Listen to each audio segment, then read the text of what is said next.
Hi everyone. So after doing my John Maxwell, I consider that training, that video, it was an hour and a half. I take notes when I'm listening, so I don't just lie down on the couch and go to sleep. I take notes, I take pointers, and then I see how I can use them in my John Maxwell. And also I try to do the rosary when I'm at home with the Marians, because I help the Marians as a Marian helper, and that also came through my parish, through Father Larry, because he had the diary of Saint Faustina there, and so I started reading about her, and I started getting the daily emails from the Marians. I haven't been to the shrine, but I would like to go one day and meet Father Chris Ayla as well. And he's very sweet. He had sent me a Valentine's card one year, and I kept it. I know it was him because he was running things at the time. So that was nice. And it's nice to get things like that when you're on your own. And I also try to make sure that I light my candle when I'm at home. We call it a votive candle in our Catholic tradition. So we keep it in front of our altar where we're praying. And I've also arranged my space so that, because I don't have a big enough house that I can have like just a place just for prayer like we had in Zimbabwe. So I put my TV on one side, my records on the other side, and then the altar is central. It's in the middle with my statues and holy objects, my rosary. And then I have the little table here where I had put the flowers for my dad. So I today, and I have this here on my altar with the picture of my late dad, and I have one of Elvis. Those are my dad's pictures. I took them out of the album and I put them in a frame. So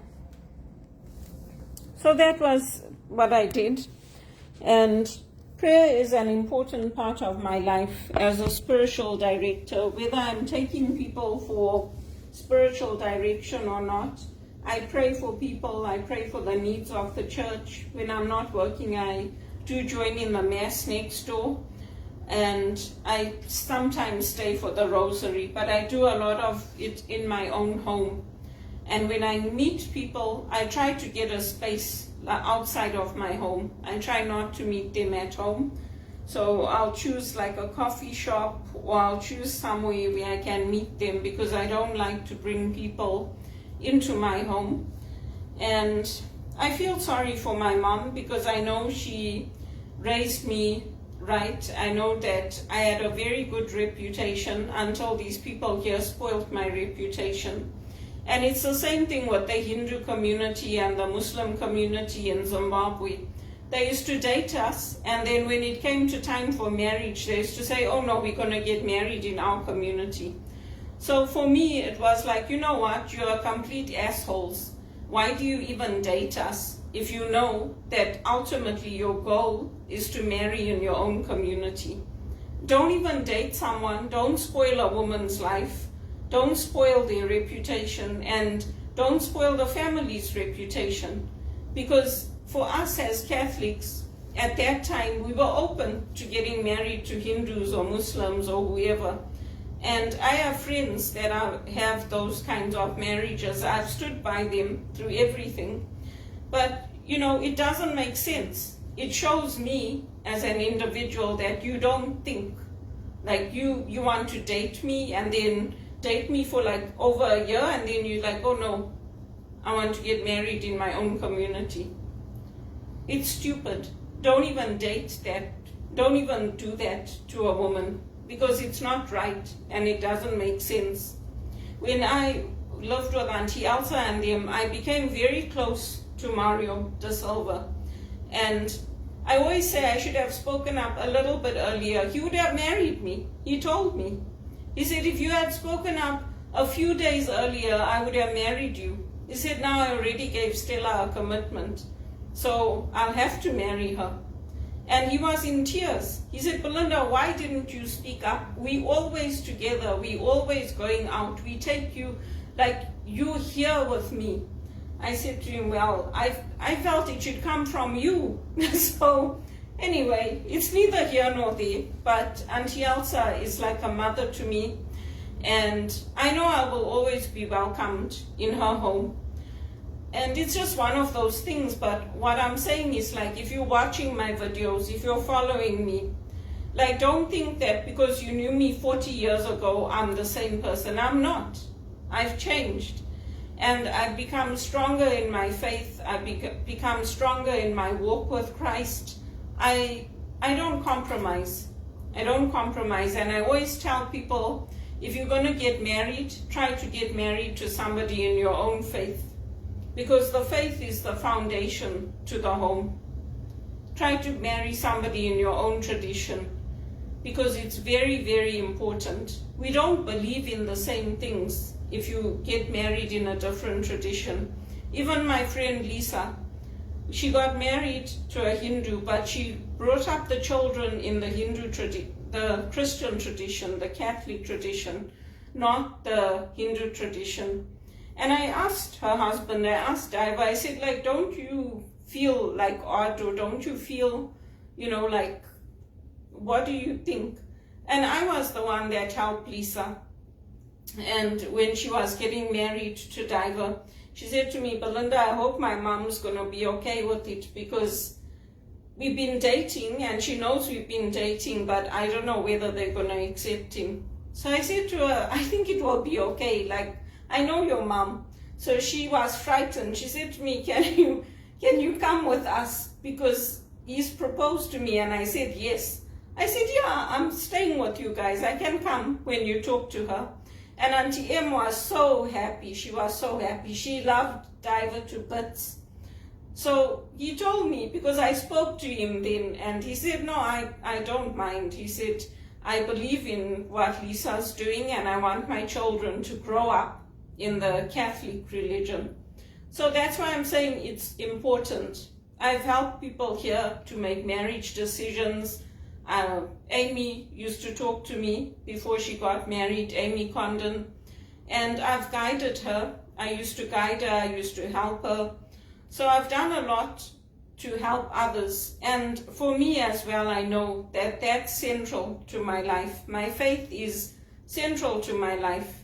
And I feel sorry for my mom, because every time I go through a hard time, it takes me so long to get a job, and then people do me down, I get let go. Then she'll tell me, oh, ask people, write to the family, ask the family. And they always put me through such a hard time. They make it seem like I have mental health problems, like I need to go and get counseling. They send me links. I said to her, I'm also tired of this. They should send me back to England. I keep telling everybody, like, it never works. No matter what I do in this country, they always let me go. And even that thing with EY, they coordinated it from South Africa for me to work with James Newlands. No, 10 years have gone, they still haven't got me in to work with him.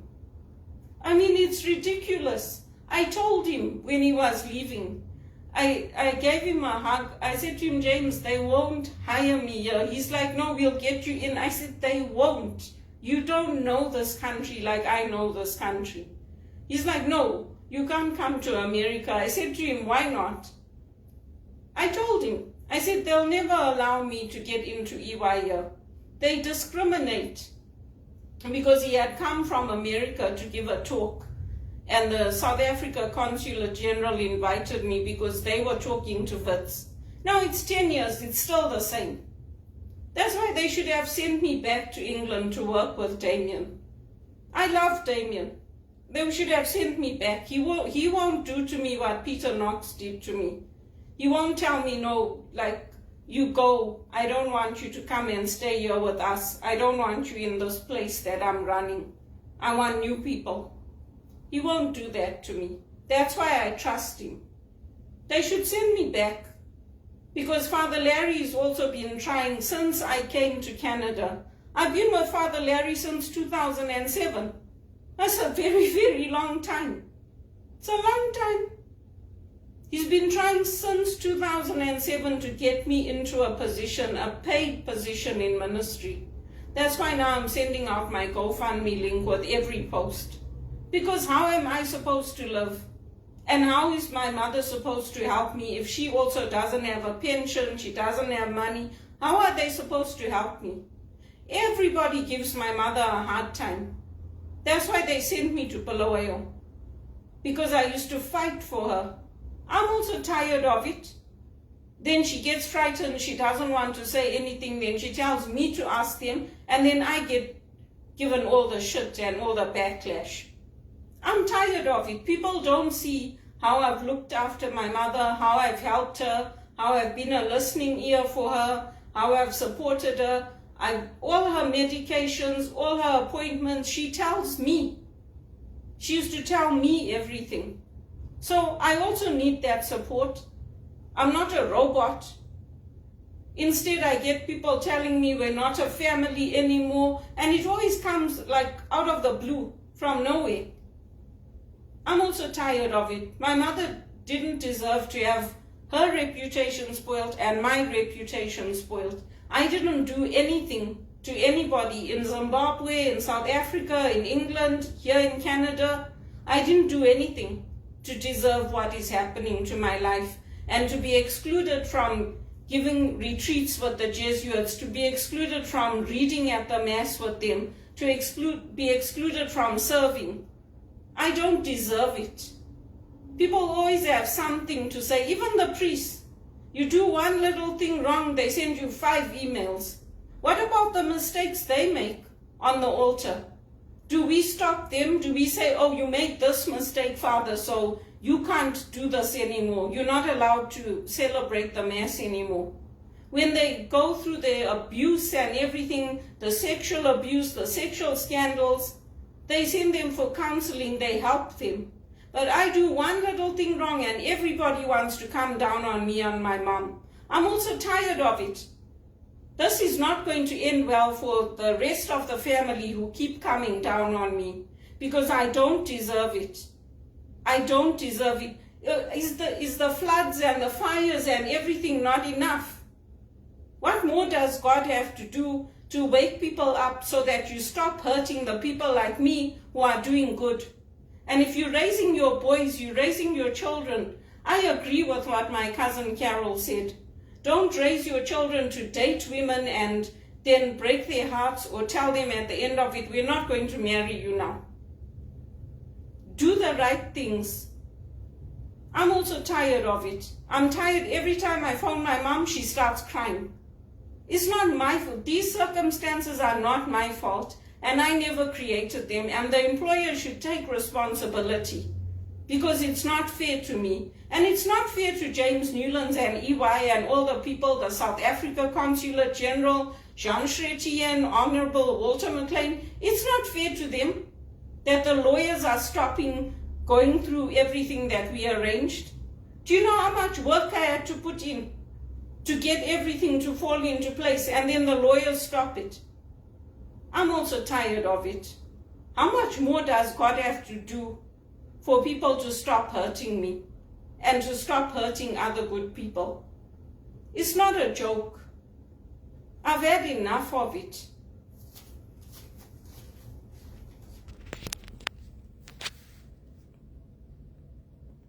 I also want to work and own my house and own my cars and travel. I want to be independent. I don't want to live with people. Who wants to live with people under their rules? It's easy for others to say, go and rent a room in a house. Why don't you do it? You go and rent a room in a house and I'll stay independent. See how you like it.